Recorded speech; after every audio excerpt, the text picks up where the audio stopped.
and welcome to Quays News. I'm Leonie Husselby. And I'm Beth Robertson. Coming up on today's programme. Women marched through Manchester in a campaign against sexual harassment and gender-based violence. There's been a lot of stories in the news recently about people like Sarah Everard who was murdered because of misogyny, and I think it's really important that we fight back against it and say that we're not going to be scared. Manchester Foundation Trust charity lit up Heaton Park to raise money for hospitals across Manchester. And the Trafford Centre is due to receive their own police station in January of next year. I think it will help the staff and the people who work in these shops to feel safe.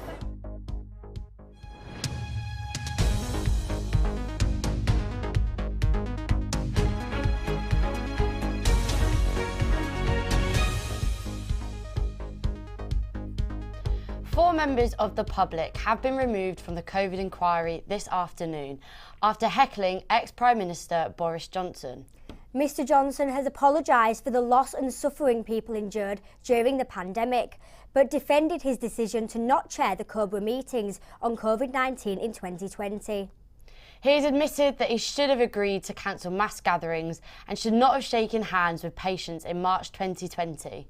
Our reporter Heidi Kershaw joins us in the studio. Thank you. Boris has been talking at the inquiry for a long time today. The former Prime Minister kicked off the hearing with an apology to the country and key workers in the pandemic. Hecklers were removed while he apologised, but Boris said that he understood the feelings of the victims and the families. So how are the public responding to his apology? I went out today to speak to the people of Salford to see what they thought of the apology. No amount of words can make up for the injustices that went on during the COVID period. I think it's absolutely a joke, you know what I mean? Like, it's not on. He's just not on.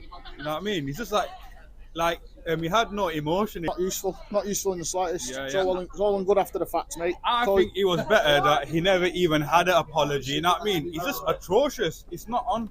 I think he's a pretty genuine guy. Probably an unpopular opinion, but you know, he's got a lot of work to do in terms of keeping the public happy. So. No, it's not going to change anything that's happened. A few different opinions there, but what else came out of the inquiry today? There were many bombshells dropped today at the inquiry, such as Johnson responding to whether he should have pressed for an earlier lockdown, saying, "Candidly, I don't remember saying to myself, this is so bad, they must be wrong, and perhaps with hindsight I should have done." But he is still speaking now, and this is far from over, and there will be more updates to come. Thank you, Heidi. Each year, Manchester University Student Union takes to the streets to march for an end to sexual violence and to ensure safety and autonomy for the women and marginalised genders. Our reporter Poppy went along to join the march. Streets! Our streets! Our streets! On Wednesday, the 27th of November, protesters gathered in Manchester city centre to reclaim the night, which is an annual event set up by Manchester University's Students' Union.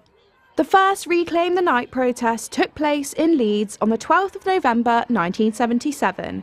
The marches were in part of a response to the Yorkshire Ripper murders and the police response which instructed women to stay out of public spaces after dark. Some protesters explained why the march is still so important today. There's been a lot of stories in the news recently about people like Sarah Everard who was murdered because of misogyny, and I think it's really important that we fight back against it and say that we're not going to be scared to walk the streets, and that people who are victims of gender-based violence are not alone. The walk starting at the Uni of Manchester Student Union, which is hoping to raise awareness of sexual violence and violent attacks against women and aiming to protest against the patriarchy. Hey, hey, hey, patriarchy's got to... Romany is a student volunteer for the march. So the theme this year is about coercion, but the whole Reclaim the Night walk is about how women should be able, and women and other marginalised genders should be able to feel safe while walking at night and should be able to occupy public spaces without feeling threatened. This is my first march, so I'm feeling obviously very proud, very excited. The fact my uni was able to organise this is amazing to me. And as a man, why is it so important to kind of stand in solidarity with women? Because, I mean, you hear loads of stories about women being raped and sexually harassed and things like that, and I just feel like, as a man, that sort of makes me feel ashamed of people of like my gender, you know. It makes me feel like, I don't know, I don't want to associate myself with that, because that's not who I am, that's not what I support. So I thought I'd come out here to show solidarity, and just, the most important thing is that we get safer streets for everyone. So Poppy Smart, Quays News. Thank you, Poppy.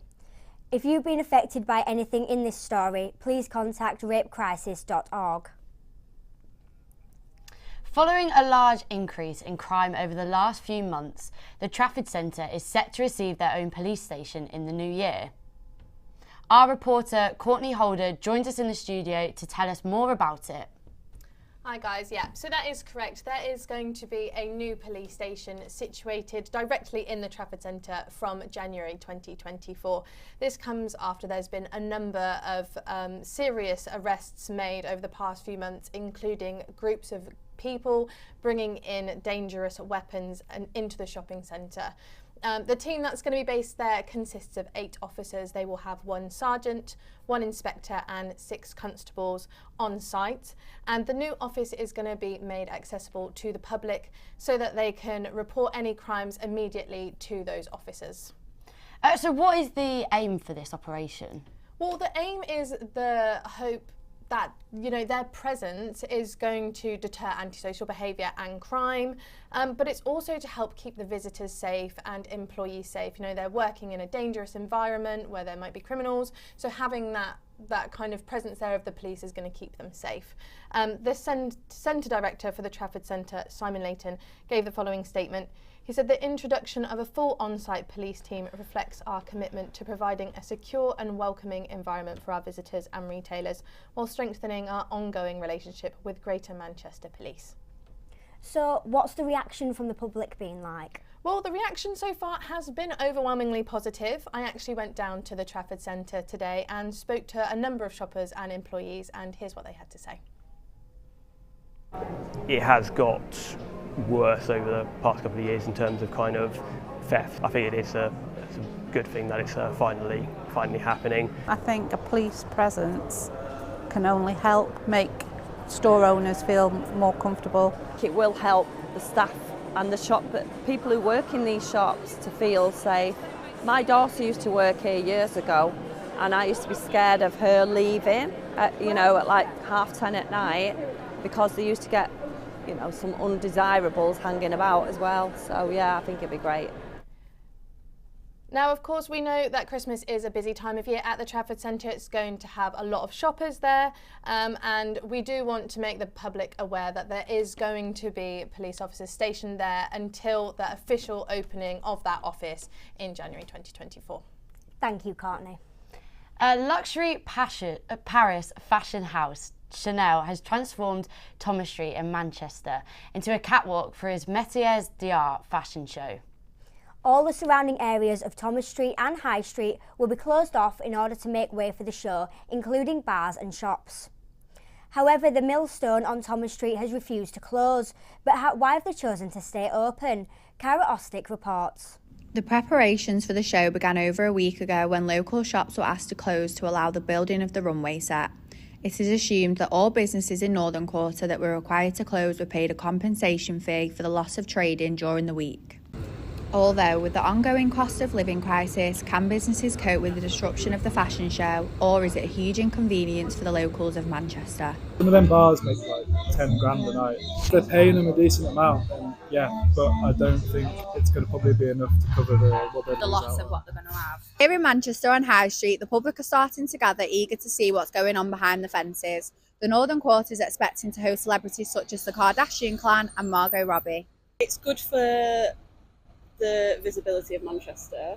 I think as long as they're paying people to close, it's not too bad. But it's good for like Manchester, and it'll bring business for like nightlife and stuff as well. With a limited guest list, Robert Palin, the CEO of Manchester Evening News, is one of the only people from Manchester invited, but stars like Kristen Stewart are flying from across the pond to watch the event. As the secrecy behind the Chanel show continues, businesses and roads will remain closed until after the event finishes. I think it's good for students as well to see it. We work in fashion as well, so I think it's quite good for us to like come out, do a bit of street style. Yeah, like anyone in the industry or wanting to be in the industry, it's quite good for, because you don't usually get big things like this on your doorstep, so it is like a once in a lifetime. I think it's good to kind of put Manchester on the map for sure. But I can understand why it could be quite negative for people, but like, especially if like you live in the flats around here, it's probably quite annoying.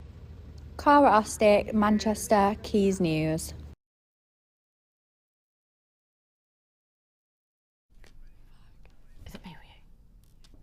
Very sorry for that.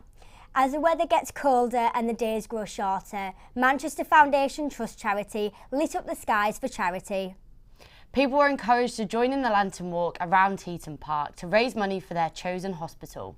The charity supports 10 hospitals within Manchester, including Manchester Royal Infirmary and Royal Manchester Children's Hospital. Our reporter, Tom Pullen, wrapped up warm to join in the walk. And he did pass away after 25 days, but even though his journey has kind of ended in one way, we're carrying it on in another. So from like the day he passed, we started fundraising for the unit, and we've done it for the last 7 years. Your lantern walk is 7 years, and Freddie would have turned 7 in December. Everyone's out, everyone's got their own story, but the main sort of theme of the day is fun. Everyone comes out, some people dress up, they have the green eyes. What the hell are we going to do with 2 minutes? And to do their own little bit, and say thanks in their own way. But it wasn't just the walk which was on display. Members of the public also got involved, performing live music and volunteering to help out during the day. I don't even think we can ad-lib for 2 minutes. We have been in and out for the last 2.5 years. Elijah has got feeding problems, bowel problems and respiratory problems. Respiratory problems are okay at the moment. Can you be the only person speaking, because I can hear loads of people? We're doing all right up to now. This is our second time at Lantern Walk. We want to give back to basically the hospital who's looked after my son for 2.5 years, on and off. It was a special moment for families such as Ingrid's and Elijah's as the ribbon was cut and the walk began. In total, £20,000 was raised for all 10 hospitals. That looked really fun, do you not think? I would have enjoyed going to that. I'm kind of sad I've missed it, actually. I don't know whether I'd want to do it in winter. I feel like maybe in the snow, like maybe if it was snowing, it's something I'd do. Yeah. But I just feel like it's so cold. Especially this weekend. Oh my gosh, it was awful. So cold. Did you not think it was awful that it snowed at like 2 o'clock in the morning, and then that was it? And then you woke up in the morning, it was gone. It went from looking like a Christmas card, and then all of a sudden it's like it just looked rainy and cloudy, and it was awful. It was horrible, yeah. That's all we have time for on today's show. Thank you for watching. Goodbye. Goodbye.